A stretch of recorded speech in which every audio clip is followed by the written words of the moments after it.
എൻ്റെ കല്യാണം ഒരു 19 വയസ്സിലാണ് കഴിയണത്. ഞാൻ വളരെ ഇൻട്രോവേർട്ടായിട്ടുള്ള ഒരാളായിരുന്നു. അതോടൊപ്പം എനിക്ക് എങ്ങനെ ബിഹേവ് ചെയ്യുന്നു എന്നൊന്നും അറിയണ്ടായില്ല. എൻ്റെ മനസ്സിൽ തോന്നുന്ന പോലെ ഞാനങ്ങ് പ്രവർത്തിക്കും. എന്നാൽ കല്യാണം കഴിഞ്ഞ് വന്ന വീട്ടിലാണെങ്കിൽ പക്വതയുള്ളൊരു മരുമകളെ തേടിയിട്ടാണ് അവർ നടക്കുന്നത്. കല്യാണം കഴിഞ്ഞ് 2-3 മാസത്തേക്കൊന്നും ഒരു കുഴപ്പമൊന്നും ഉണ്ടായില്ല. പതിയെ എൻ്റെ കുറ്റം പൊക്കി തുടങ്ങി. ആദ്യത്തെ കുറ്റം, ഞാൻ എന്തെങ്കിലും കഴിച്ചാൽ അവിടെ ഉള്ളവർക്ക് വേണോ എന്ന് പോലും ചോദിക്കില്ല.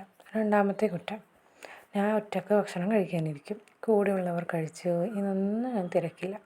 ഇതാണ് അവരെന്നിൽ കണ്ട കുറ്റം. യെസ്, ഞാൻ എൻ്റെ വീട്ടിലിങ്ങനെയായിരുന്നു. ഹോം സിനിമയിൽ പറയുന്ന പോലെ I M always imperfect at my home. ഇത് എൻ്റെ വീടാണെന്ന് ഞാൻ ഒന്ന് കരുതിപ്പോയി മാഷേ. പക്ഷേ അവരതുപോലെ കരുതിയില്ല. വന്നു കയറിയ മരുമോൾ എന്നും വന്നു കയറിയ മരുമോൾ തന്നെ.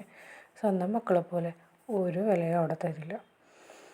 ഒരു പൈസ ഇല്ലാണ്ട് നിർത്തുന്ന ഒരു വേലക്കാരിയുടെ സ്ഥാനം അത്രയും മാത്രമേ നമുക്ക് കിട്ടുന്നുണ്ടായുള്ളൂ.